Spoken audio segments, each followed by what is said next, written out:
On dit que tu t'étendras à gauche, à droite, derrière, devant. Tu dois t'étendre. Mais il y a comme de limitations autour de toi. Pourquoi? Parce que le monde des conquêtes, on est venu, on a conquis ce qui était à toi. Alors j'aimerais que quelqu'un soit en train de prier bien. Que quelqu'un soit en train de dire, je récupère ce soir tout ce que le diable m'a volé. Je récupère ce soir tout ce que la sorcellerie a volé. Un sorcier peut te regarder comme ça, il vole quelque chose sur ta vie. Alors dis ce soir, je récupère. Est-ce que nous pouvons monter en prière? En claquant les mains, on est en train de récupérer. Commence à récupérer. Dis Seigneur, ce soir, je suis une armée.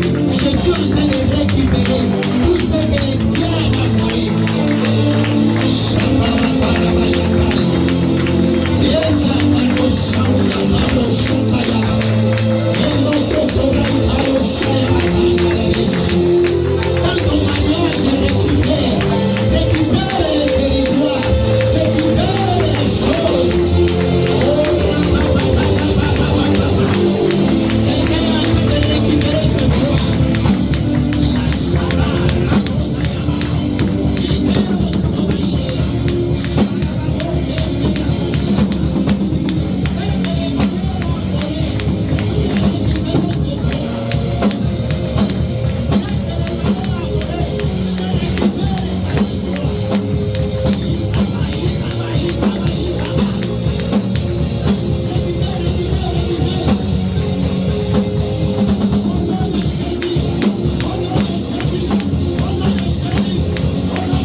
Sema bien.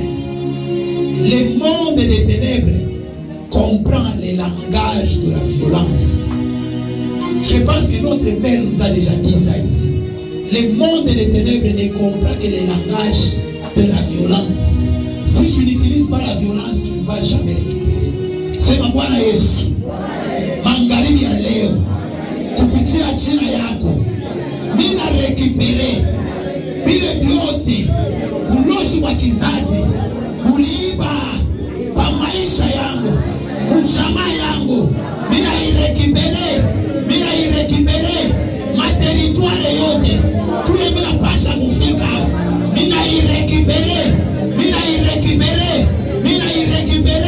au nom de est-ce que quelqu'un peut acclamer très fort pour le Seigneur? Acclame très bien. Acclame. Tu viens de récupérer. Il faut acclamer comme quelqu'un qui a récupéré. Amen. Que Dieu vous bénisse. J'annonce et je déclare ce soir tout ce que le monde des ténèbres a volé sur ta vie, dans ta famille. Ce soir, tu viens de les récupérer. Amen. Même si tu n'étais pas encore né, mais le monde des ténèbres travaillait à arracher certaines choses sur ta vie. Ce soir, durant ces 3 jours, tu seras en train de récupérer. Au nom de je vais récupérer. Je récupère ce soir et je vais récupérer le 2 jours. Amen. Que Dieu vous bénisse. Nous allons parler un tout petit peu et puis nous allons travailler encore dans la prière. J'aimerais que quelqu'un soit animé de l'esprit de prière. Amen. Vous savez, des jours comme ça, je parlais avec l'homme de Dieu. Je lui disais, papa, on ne peut pas décréter jeûne pendant 3 jours, hommage après le culte. Parce que ce sont des périodes de conquête, des périodes de bataille. C'est que si nous venons dans les habitudes, il y a probabilité que l'on passe à côté. Mais lorsque quelqu'un sait déjà que dans les 3 jours, je vais récupérer ce qu'on a volé pendant le mois passé. Et je vais récupérer ce qui sera en train de venir. Vous allez voir que vous allez vous priver et vous allez voir les choses dont nous avons récupéré se manifester. Amen. Avant que le monde physique ne soit, c'est le monde spirituel qui a commencé. C'est qu'il est difficile d'obtenir une chose physiquement sans pour autant l'obtenir spirituellement. C'est pourquoi on est appelé à obtenir d'abord ce qui est spirituel. Vous allez voir que physiquement, ça sera en train de se manifester. Amen. Il y a plusieurs hommes au milieu de nous. Ces choses les ont arrivées. Ils ont vu qu'ils récupéraient quelque chose. Peut-être c'est pendant le songe, pendant une vision, pendant une prophétie que l'homme de Dieu est en train de donner. Ils sentent qu'ils récupèrent la chose. Et vous voyez par la suite, la chose se manifeste. Et je suis sûr et certain, pendant cette période, où on est en train d'exploiter ces terres, beaucoup de gens seront en train de récupérer ce qui les appartient. Amen. Je disais, pendant cette période, beaucoup de gens seront en train de récupérer ce qui les appartient. Amen. Alors nous sommes en train de parler sur un thème qui est vraiment capital. Mais avant que je ne puisse commencer, je rends tout d'abord grâce à Dieu. Je rends grâce pour tout ce qu'il est en train de faire, pas seulement pour ma vie, mais également pour vos vies. Je sais que le Seigneur agit également pour vos vies. Et je bénis beaucoup Dieu de m'avoir placé à côté de son roi. Donc il a appelé, qu'il a sélectionné, et il nous a pris, il nous a mis à ses côtés, afin que nous puissions bénéficier de la grâce que cet homme possède. J'aimerais dire à quelqu'un, si tu veux recevoir des choses, ne regarde pas cet homme comme d'habitude. Amen. Même ton voisin, il ne faut pas le prendre comme on s'habitue. Il y a toujours quelque chose que le Seigneur dépose dans son voisin. Et les gardiens des âmes que le Seigneur a placés ici, il y y a des choses qu'il a déposées en lui. Et moi, je suis vraiment heureux. Et j'ai toujours été dans la joie de vivre dans sa génération. Chaque fois qu'il y a des petites situations qui arrivent, dès que tu apparais au devant de lui, tu sens quand il parle, il te console. C'est comme un béquille pour mon ministère, un béquille pour ma vie. Où tout le monde peut t'abandonner. Lui, il est là. Daniel, qu'est-ce qu'il y a? Daniel fait ceci. Et je bénis Dieu de la voir. Je bénis également les seigneurs de vous avoir tous ici en tant que famille. Vous êtes des personnes exceptionnelles. Dis à ton voisin, tu es exceptionnel. Je bénis également Dieu de nouveau d'avoir un père comme papa qui n'est pas là aujourd'hui, de loin, qui se sent aimé, qui se sent salué. Papa Moussine, de loin, nous vous saluons et nous vous aimons énormément. Amen. Acclame encore pour le Seigneur. Dis à ton voisin, nous allons démarrer. Dis à ton voisin, nous allons démarrer. Alors on est en train d'exploiter un bon thème. J'ai beaucoup aimé. Chaque fois, je plairais, permettez que je le dise. Chaque fois que j'étais loin des Seigneurs, je parlais avec le prophète Daniel, le prophète Josué. Il dit, des fois là où nous nous retrouvons, on ne sent pas la même chose que chez nous. Ça peut sembler, je sais que peut-être tu as déjà pris l'habitude d'essayer. Tu te dis, il y a des grandes églises. Mais je vous dis qu'il y a la vie ici. Je vous dis qu'il y a la vie. Nous avons fréquenté, ce n'est pas qu'on est en train de mettre des critiques sur les autres. Mais la grâce qui est ici, elle est vraiment particulière. Que ce soit dans la parole, que ce soit dans la démonstration. On arrivait ailleurs, on était là, on sentait un vide. C'est-à-dire qu'il y avait quelque chose qui n'allait pas. Et lorsqu'on nous permettait de travailler ailleurs, tu travailles. Par la suite, on ne va plus jamais te classer. On dit non, cet enfant peut avoir la sorcellerie. Comment il peut travailler comme ça? Mais chez nous, on est tellement habitués. On sait que la parole qu'on annonce n'est pas seulement des fables ou des discours. Cette parole est accompagnée par la démonstration. Je me rappelle que pendant cette période, tout ce qu'on sera en train d'annoncer du haut des échelles, qu'une démonstration soit en train de se faire. Amen. Pas seulement ici, même dans la société là où nous allons. Que ce soit au travail, que ce soit dans la maison, que ce soit dans les études, dans les entreprises, qu'une démonstration soit en train de se faire. Que les gens disent, non, il y a comme quelque chose chez toi, maman. Nous tous, on va le baigner. Mais on sent qu'en toi, il y a quelque chose qu'on ne sait pas expliquer. Ta manière de faire le baigner, ta manière de vendre, il y a quelque chose que tu dois nous montrer. Que l'on sente cela pendant cette période. Amen. Alors nous sommes en train d'exploiter un thème que nous avons tiré dans les livres d'Ézéchiel qui dit prophétise sur ces eaux. Dis à ton voisin, prophétise sur ces eaux. Dis-lui bien, pardon, prophétise sur ces eaux. Et j'ai beaucoup aimé, et j'étais dans la joie, un tout petit peu dans l'étonnement, de voir les fils qui ont défilé. Ils ont démontré, l'Esprit les a soutenus. Et celui qui avait l'oreille attentive a reçu un message divin. Celui qui avait l'oreille attentive, il y a une sémence en lui. Et cette sémence sera en train de produire.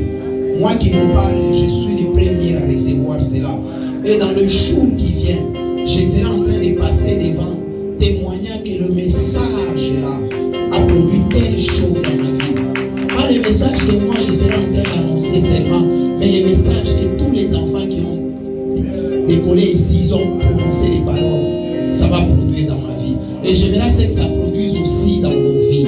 Amen. Dis à ton voisin, ça va produire. Dis-lui encore, ça va produire. Est-ce que nous pouvons acclamer le Seigneur? Alors on parle sur cet thème qui dit prophétise sur ces eaux. Et la question qu'il faut se poser, pourquoi prophétiser? Pourquoi la prophétie? Dis à ton voisin, pourquoi prophétiser? Pourquoi la prophétie? Et le Seigneur sera en train de nous aider ce soir afin de comprendre ces choses. Pourquoi la prophétie? Pourquoi prophétiser?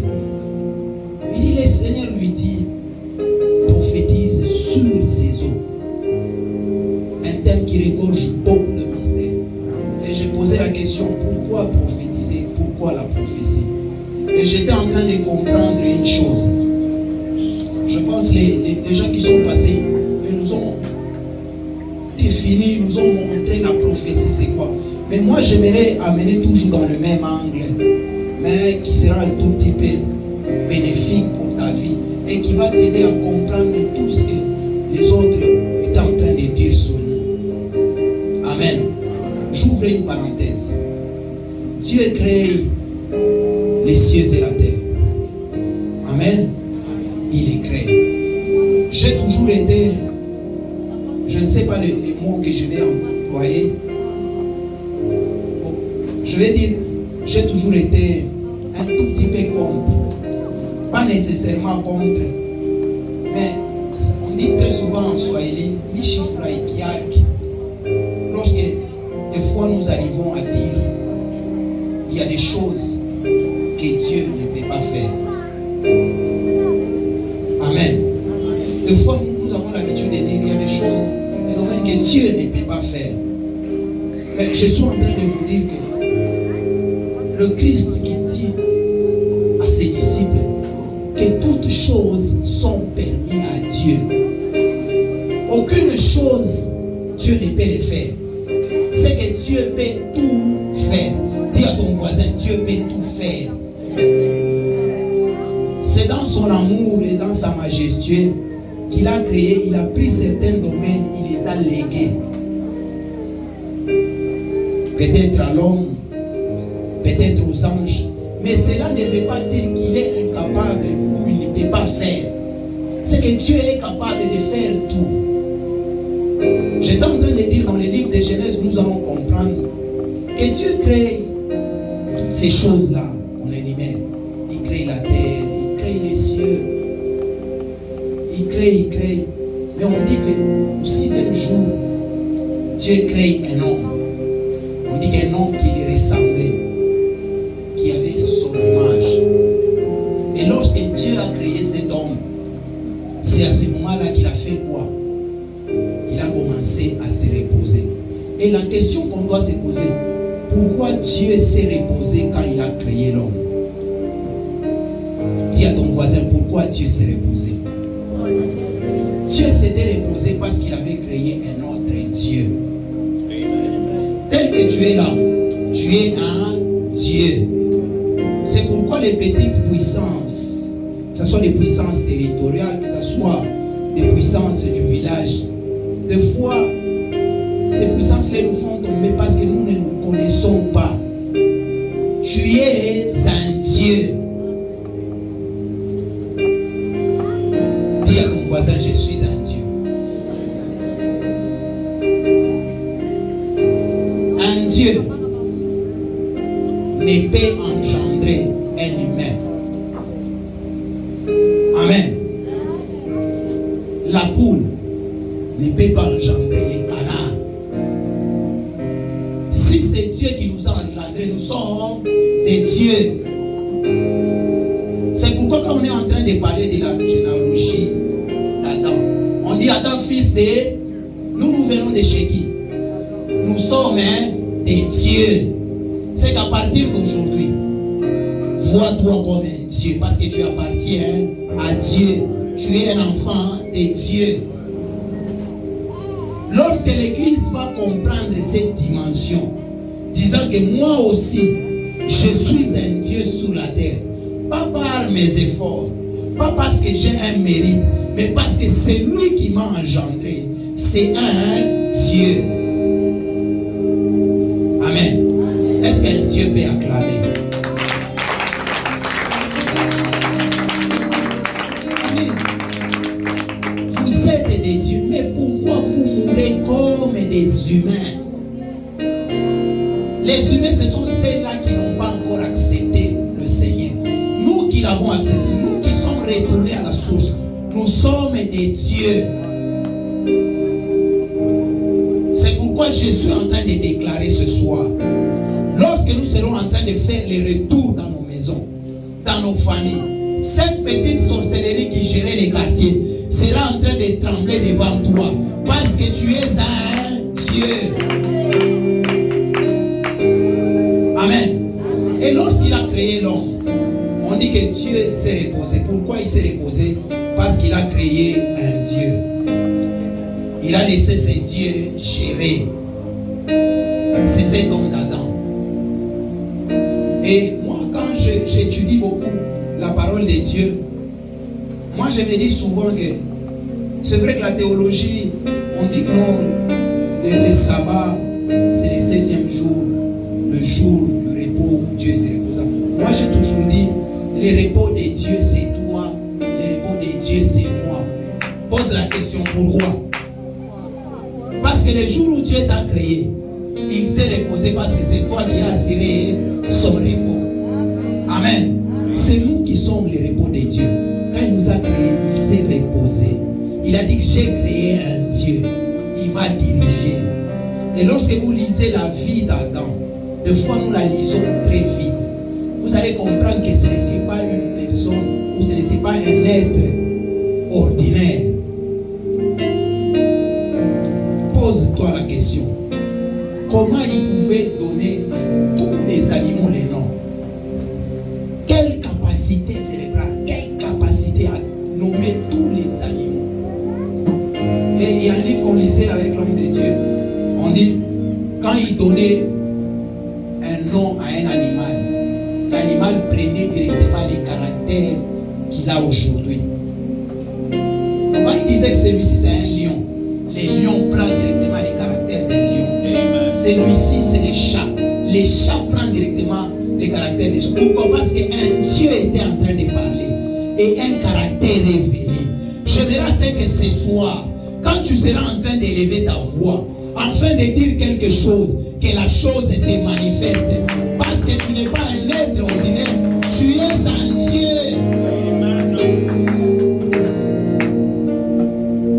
Il donna le nom aux animaux. Et la question que je me suis toujours posée, c'était comment pour les poissons? Les poissons avaient quitté les eaux pour venir vers Adam, lui dire que nous sommes là, donne-nous aussi le nom. Or, un poisson, lorsqu'il quitte les eaux, c'est la mort. C'est parce que notre Bible, on l'a tellement scindée. Mais j'aimerais vous avouer aujourd'hui qu'il pouvait rentrer dans les eaux. Il commence à nommer même les animaux. Celui-ci, c'est le tilapia. Celui-ci, c'était l'animal. Ce n'était pas un homme ordinaire. C'était un Dieu. C'est là que Dieu s'est reposé. Alors j'étais en train de parler de la prophétie. Pourquoi la prophétie? Pourquoi prophétiser? C'est-à-dire, Dieu, quand il a créé l'homme, il a pris le repos. Il doit régner, il doit manifester sa divinité. Mais pour manifester cette divinité, il ne devait plus descendre par lui-même. Il devait commencer à passer par l'homme, afin de manifester sa divinité, afin de manifester son œuvre. Et tout le passage du Dieu au travers de l'homme, c'est ce qu'on appelle la prophétie. C'est-à-dire, quand il dit quelque chose, comme il est en train de dire à Ézéchiel, prophétise sur ce qu'il est passé par Ézéchiel. Et la voie là de passer, c'est ce que nous appelons la prophétie. La prophétie, ce n'est pas seulement annoncer quelque chose à venir. La prophétie, c'est également lorsque tu manifestes une démonstration de puissance. C'est pourquoi vous allez voir dans les livres de Luc, quand Jésus a ressuscité le fils de la femme là, de Nanaïm, on dit que celui-ci c'est un prophète. Donc le prophète c'est celui qui manifeste également les œuvres de puissance, les œuvres que Dieu veut manifester sur la terre. Mais il passe au travers Papa Johnny. Lorsque ces œuvres se manifestent, on appelle ça directement quoi? La prophétie. La prophétie c'est également ce qu'on est en train de faire ici. Amen. Je l'ai annoncé il y a 3 ans. Je disais que dans les années qui seront en train de venir, vous allez voir que la connaissance va tellement s'accroître. Les gens seront en train d'enseigner et le monde va rester bouche bée. C'est ce qu'on vit en ce siècle. Quand vous voyez un homme comme Papa Hans qui monte ici, commence à enseigner, vous sentez que vous n'avez jamais lu la Bible. Vous voyez Papa Timothée qui parle, il enseigne, vous sentez que non, je n'avais jamais lu la Bible. Pourquoi? Parce que c'est une période où Dieu est en train d'amener une prophétie, mais par rapport à un enseignement qu'on appelle la doctrine. Dès qu'il y a un enseignement nouveau dans un peuple, ça s'appelle aussi prophétie. C'est pourquoi quand le Christ a ouvert les rouleaux, il a commencé à parler. On dit qu'il parle avec autorité. C'est un prophète. C'est que les prophètes, c'est celui qui amène tout ce qui vient du trône. Il est manifeste sur la terre. Et j'aimerais aller plus loin. Même l'amour, Papa Hugues, dès que tu manifestes l'amour céleste au travers les gens, c'est la prophétie. Parce que tu prends ce qui est du trône, tu les manifestes sur la terre. Et je suis en train de parler sur cette église. Je suis en train de parler sur ta vie. À partir de ce soir, tu seras en train d'amener les choses du trône dans ton quartier, là où tu étudies, là où tu travailles, et les gens vont bénéficier de cela au nom de mon quartier. Ils échouent d'aller en sorcellerie. Pourquoi? Parce qu'il y a une personne qui manifeste la puissance. Même si elle ne dit rien, la manifestation de la puissance est en train de se faire d'elle-même. C'est ce qu'on appelle la prophétie. Alors pourquoi prophétiser? Pourquoi la prophétie? C'est juste de manifester ce qui est de Dieu sur la terre. Dis à ton voisin, j'ai été sélectionné. Dans ma famille, j'ai été sélectionné. Et je te dis clairement, bien-aimé dans le Seigneur, toi qui me suis ici, tu as été sélectionné afin d'annoncer les oracles dans ta famille, afin d'annoncer les oracles dans la société. Peut-être ce n'est pas par une prédication, juste ta présence, certaines puissances des ténèbres s'affaiblissent parce que tu es là. Amen. On a connu des gens qui se sont mariés, ils ont fait plusieurs années.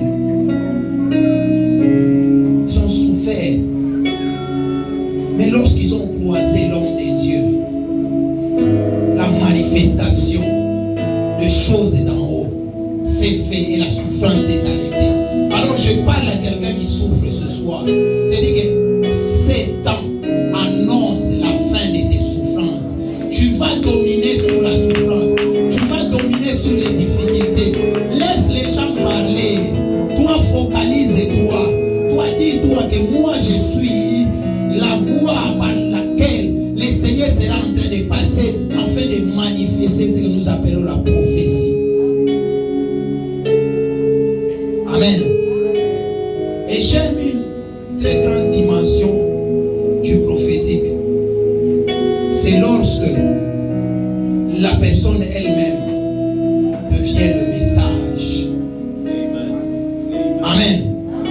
Donc elle n'est pas là pour annoncer, mais elle devient le message. Plusieurs personnes au milieu de nous. Il y a des choses qu'on ne manifeste pas. Pourquoi? Parce qu'on ne se connaît juste pas. Dis à ton voisin, connais-toi toi-même.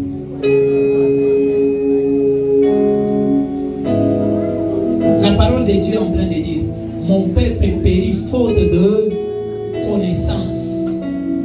Toi-même, tu ne te connais pas. Comment tu peux changer les choses? Je disais, la plus grande dimension du prophétique, c'est lorsque l'homme lui-même devient le message. Dis à ton voisin, je suis le message. Je suis le message dans ma famille. Je suis le message dans mon mariage. Je suis le message dans la société. Dans le nom de... C'est que tu seras en train d'amener quelque chose de nouveau. C'est quand vous allez voir la vie de cet homme de Jérémie, qui était le message de cette époque-là. Tout ce que Jérémie faisait, annonçait, ou tout ce qu'il était, annonçait un message. Il annonçait un message. Il y a des enfants, des fois, qui naissent dans cette société. Vous sentez qu'un enfant vient dans la famille. Vous regardez l'enfant, vous sentez que cet enfant, non, il n'est pas comme tout autre enfant. Cet enfant annonce un message. Et je te dis ce soir, tu es aussi un message. Dieu sera en train de te faire grâce aujourd'hui. Tu vas connaître qui tu es réellement dans la société. Alors ne regarde pas les difficultés parce que tu es un message. Nous serons en train d'avoir réveil. Pas seulement dans ces quartiers, dans cette ville également. C'est pourquoi le Seigneur nous a sélectionnés et il nous a donné ces termes. Alors dis à ton voisin, ne laisse pas ces termes passer. Acclame le Seigneur.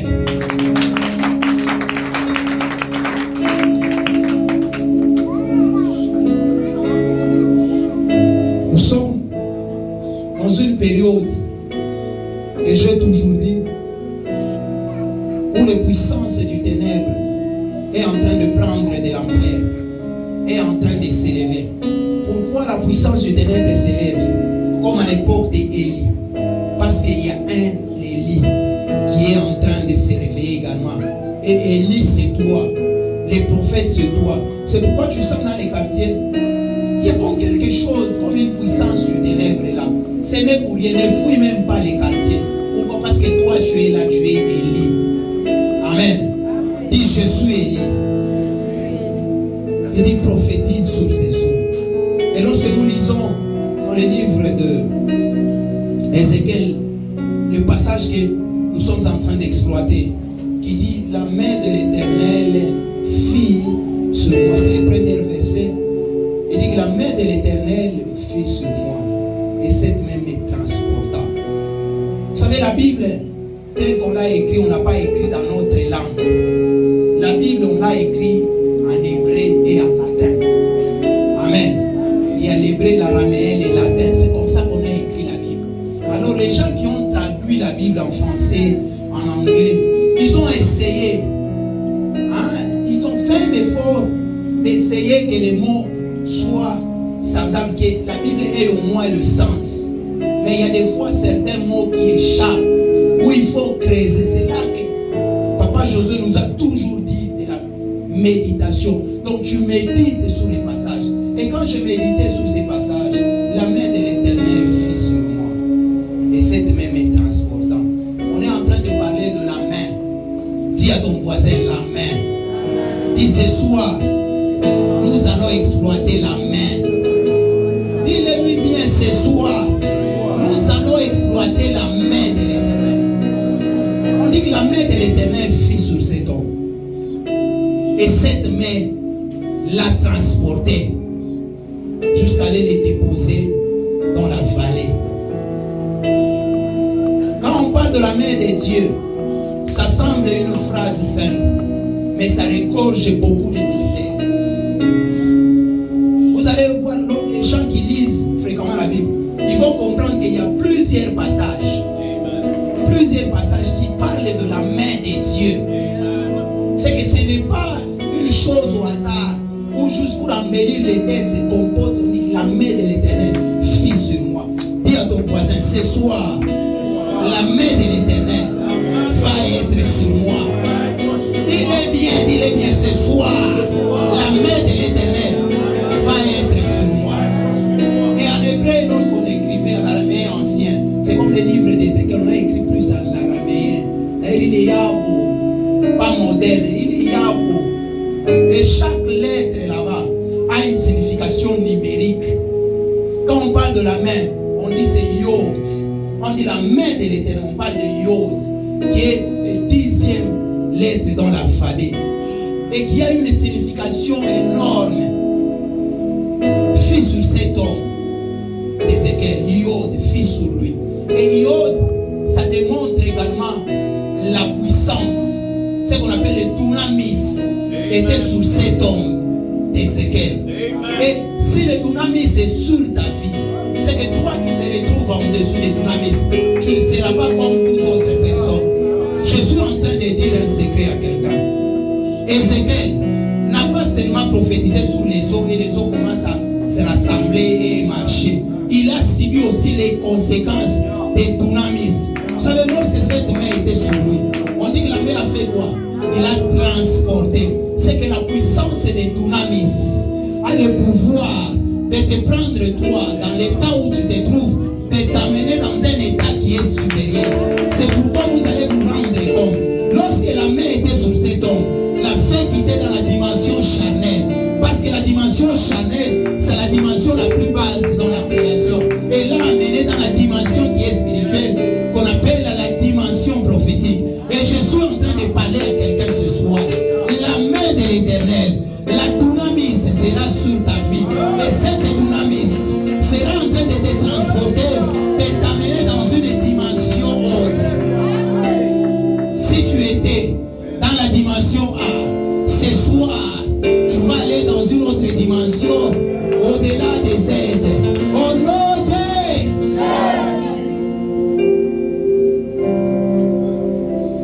écrit la main, c'est-à-dire dunamis, la puissance, la force, les pouvoirs capables de transformer étaient sur cet homme d'Ézéchiel.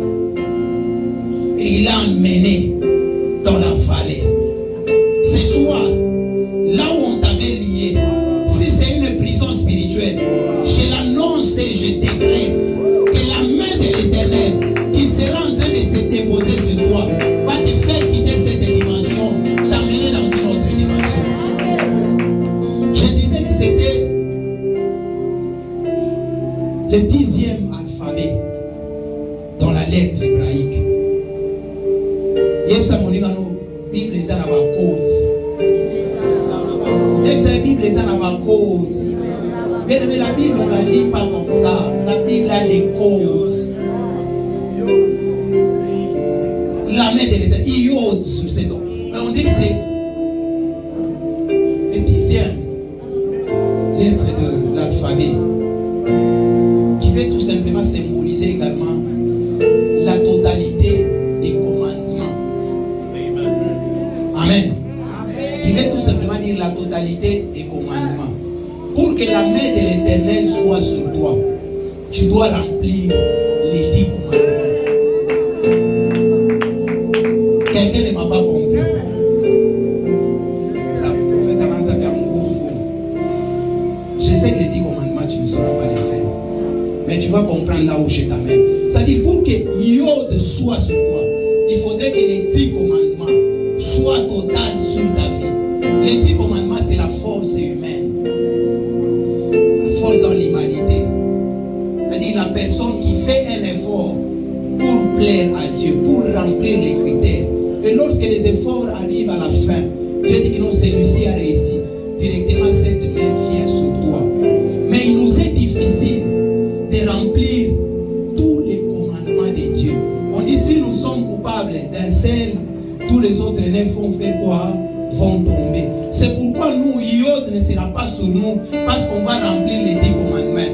Mais Yod sera sur nous parce qu'on a cru en celui qui a rempli les 10 commandements. C'est celui-là qui nous a fait parfait. C'est celui-là qui nous a présenté devant le Père, disant que ces gens ici ont rempli les 10 commandements, les voilà, et que Yod soit sur eux. C'est que Ézéchiel a dépassé la dimension de l'humanité. Et Yod est venu sur lui. Il est entré dans la dimension divine. Je voudrais dire à quelqu'un ce soir, tu vas pénétrer la dimension divine. Dis à ton voisin, je vais pénétrer la dimension divine. Est-ce que tu peux acclamer pour le Seigneur? Est-ce que quelqu'un est en train de m'entendre? Est-ce que quelqu'un est en train de m'entendre? Nous ne serons pas en train de subir le dunamis parce qu'on respecte la loi, parce qu'on remplit la loi. Mais il y a quelqu'un qui l'a fait à notre place. Et il nous a présenté devant les pères, disant que ces gens ici, ils ont vaincu la loi, ils ont accompli la loi. Alors que Yod soit sur toi ce soir. Que la main puissante de Dieu soit en train de se poser sur ta vie ce soir. Dans le nom de cette force l'a fait quitter dans la dimension humaine, l'a mené dans la dimension spirituelle. Les logo tikala na mabelete. Il y a une période que j'expliquais au prophète Josué. On se raconte beaucoup tout ce qu'on vit comme expérience divine. Je lui dis, depuis un moment, quand je fais un songe, je ne me vois jamais en train de marcher sur la terre. Depuis 2012, moi quand je fais un songe, quand je marche, je ne piétine jamais la terre. Ce n'est pas un mérite. Ce n'est pas que je suis plus que vous tous. Non, non. J'écris en quelqu'un. Et cet homme a fait assez que je n'ai plus la dimension de la terre. On dit chaque fois que moi je marche dans les eaux, je me vois toujours en train comme de marcher au-dessus. Chaque fois que je vois un songe, je suis au-dessus, pas sous la terre. C'est cette dimension-là que le Seigneur est en train de vouloir amener quelqu'un. C'est que tu ne sois sois plus une personne terrestre, mais que tu sois une personne qui est au-dessus de la terre. Il n'y a que celui qui est au-dessus qui sera dominé ceux qui sont en bas. Ce ne sont pas ceux qui sont en bas qui dominent ceux qui sont au-dessus. C'est ceux qui sont au-dessus qui dominent ceux qui sont en bas. C'est pourquoi la main l'a pris, l'a élevé dans la dimension de la chair et l'a amené dans la dimension de l'esprit. Et qu'est-ce que la main de l'Éternel sera en train de faire pour toi ce soir? Dis à ton voisin, qu'est-ce que la main de l'Éternel va faire pour moi ce soir?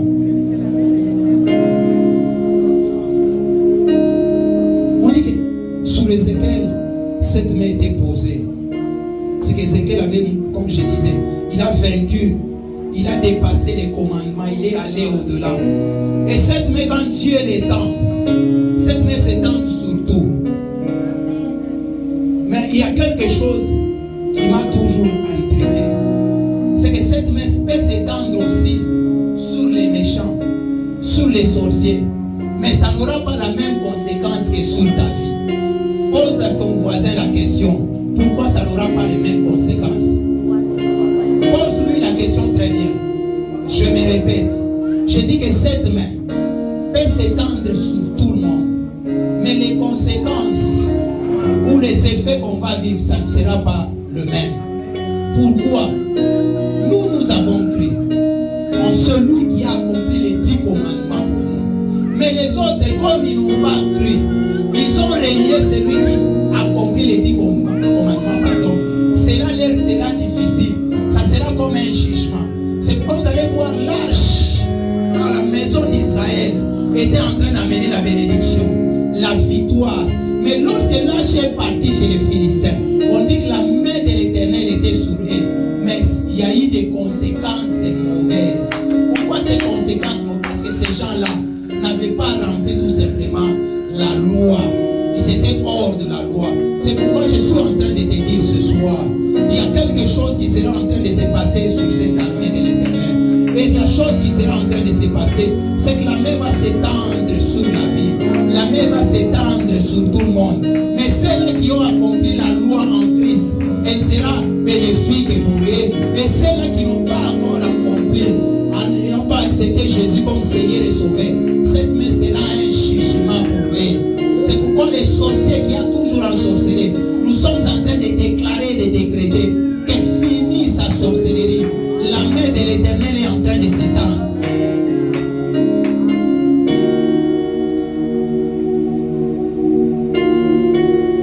Cette main va amener la sécurité sur ta vie. Cette main va amener un bon commencement sur ta vie. Cette main va amener la puissance sur ta vie. Cette main va amener la richesse sur ta vie. On dit la main de l'Éternel était sur tout ce qu'Israël faisait. Et les choses étaient en train de prospérer parce que cette main-là était sur eux. Je suis en train de parler à quelqu'un ce soir. Cette main ne va pas seulement te communiquer une puissance, mais cette main sera en train de t'amener aussi à prospérer, de t'amener aussi à vaincre, de t'amener aussi à conquérir, de t'amener aussi à faire ressusciter des choses qui sont mortes dans ta vie. Écoutez.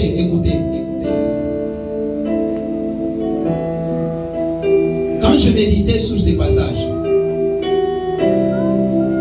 vous savez, la main de l'Éternel qu'on appelle Yod, on dit que c'est la main qui a créé. C'est la main créatrice de tout ce que nous voyons. C'est cette main-là qui était sur cet homme d'Ézéchiel ce jour-là. Et quand je méditais sur ce passage, je me disais, ça devrait être peut-être impossible et compliqué pour Ézéchiel de parler sous les ossements et les ossements reprendre vie si cette main-là n'était sur lui. Parce que cette main, c'est celle qui a créé. Lorsqu'elle était sur lui, elle lui a transmis la puissance de la création. Et lorsqu'on lui a dit parle, comme il parlait avec l'onction, avec la couverture de cette main, les choses étaient en train de se créer. Alors je suis en train de dire à quelqu'un ce soir, les choses que tu seras en train de déclarer dans la prière seront en train de venir, seront en train de se manifester. Pas seulement que tu as parlé, mais parce qu'il y a une main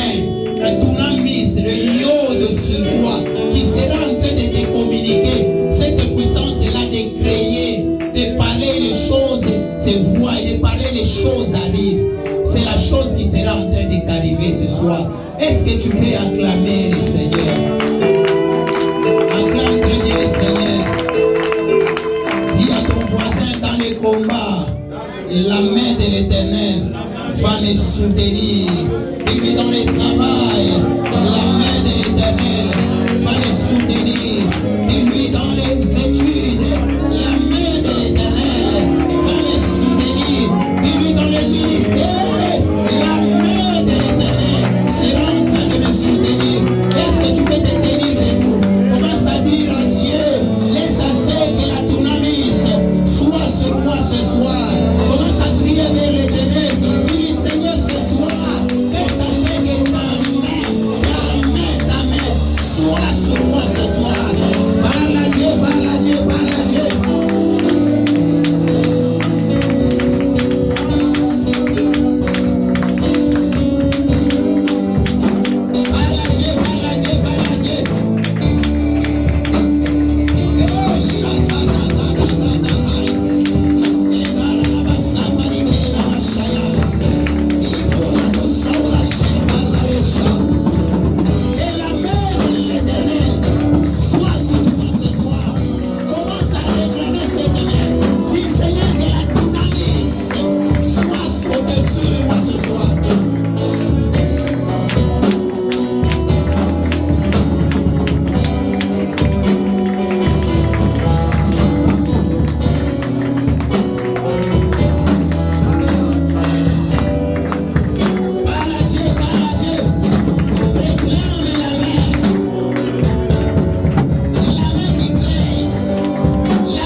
Seigneur, ce soir, je désire ta main sur moi. Que la dunamis soit sur moi ce soir. Dans le nom de, alors tu seras en train de réclamer. Dis Seigneur, que ta main soit sur moi ce soir. Si tu ne réclames pas cette main, elle ne sera pas en train de venir. Mais si tu la réclames, elle sera en train de se poser sur toi. Et les choses seront en train de se manifester. Commence à parler à Dieu. Dis à Dieu que ta main ce soir soit sur ma vie. Laisse ta main ce soir soit sur notre vie.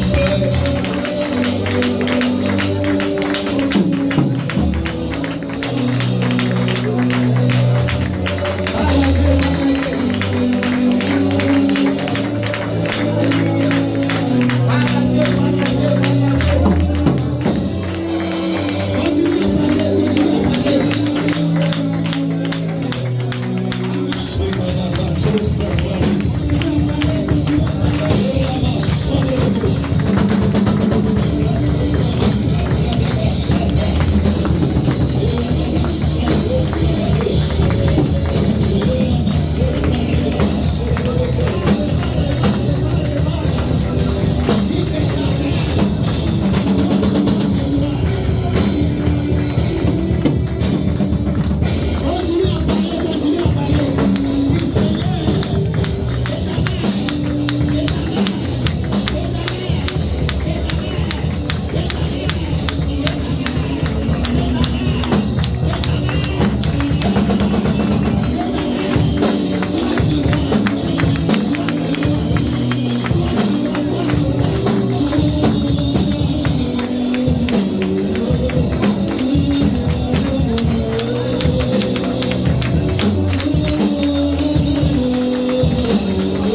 Seigneur.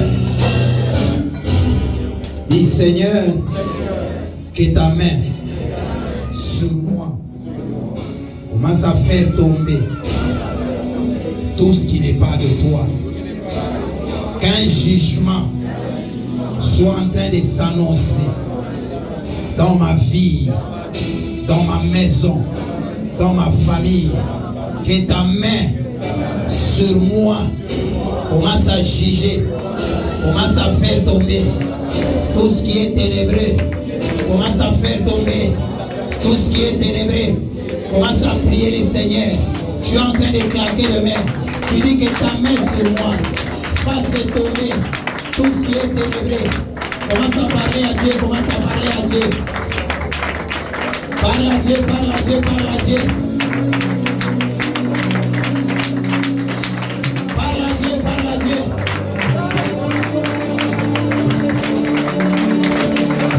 Parle à Dieu, parle à Dieu.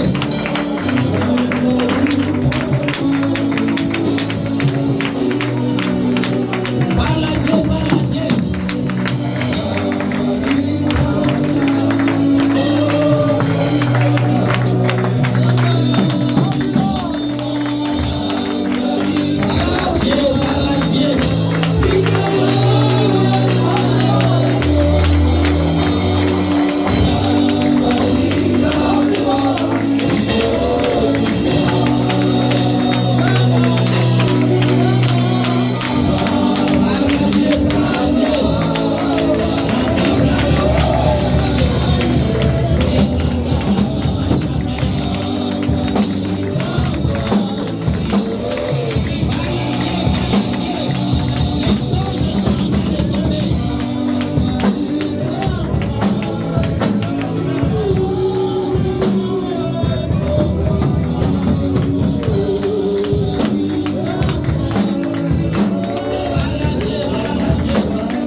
chose que je suis en train de voir. Je suis en train de voir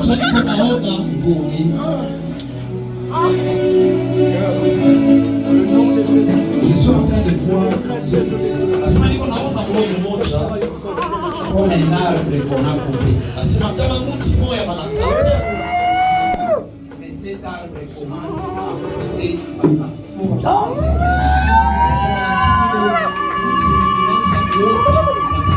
Et le Seigneur est en train de me dire ceci. Les gens qui nous ont rejetés, les gens qui nous ont laissés, pensant que vous n'allez jamais le Seigneur est en train de faire ramener dans la hauteur. Cet arbre coupé, mais l'arbre commence à pousser.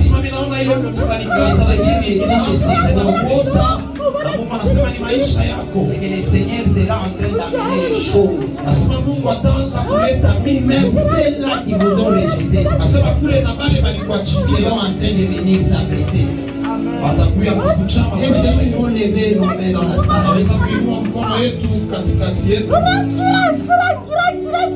Nous allons prier le Seigneur. Nous allons dire de l'onction, de la régénération soit en train de venir sur la vie de cette sœurs et sur ta vie. Commence à prier le Seigneur.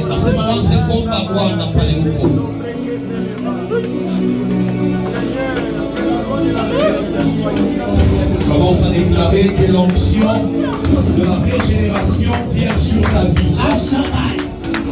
Commence à déclarer que l'onction de la régénération commence à venir sur ta vie. Parla Dieu, parla Dieu. Asema waze kuomba usikale kimya, waze kuomba. Parla Dieu, parla Dieu. Waze kusema na Mungu Et l'onction de la régénération upako ile ya kutia vitu upya en train de venir. yaanze kuya. Makata shakayama.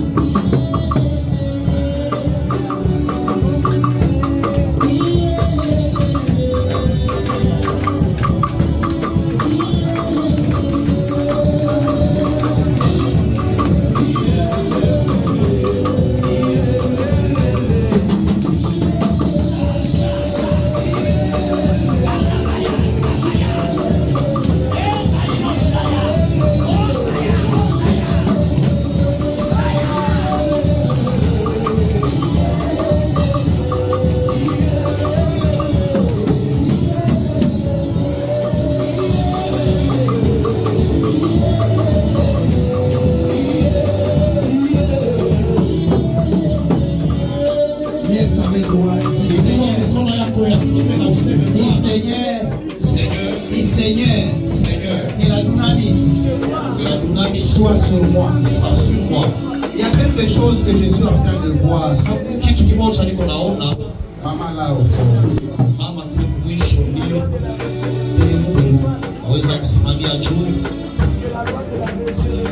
Si vous pouvez vous avancer. Si Seigneur. Le Seigneur est en train de dire ceci. Je vois que vous avez traversé un petit moment trop dur. Ça a commencé à la maison, ça a perturbé une période la même.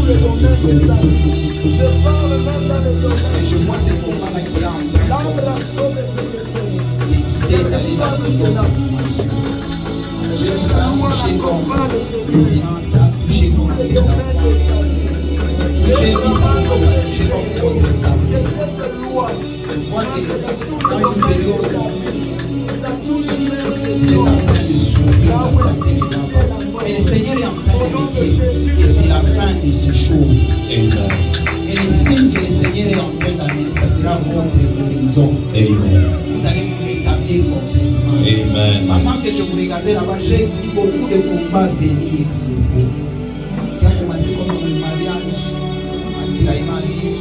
frapper les finances, frapper les enfants, jusqu'à toucher votre santé. Mais le Seigneur a dit que ces choses sont en train de finir. Alors nous allons prier. pour vous.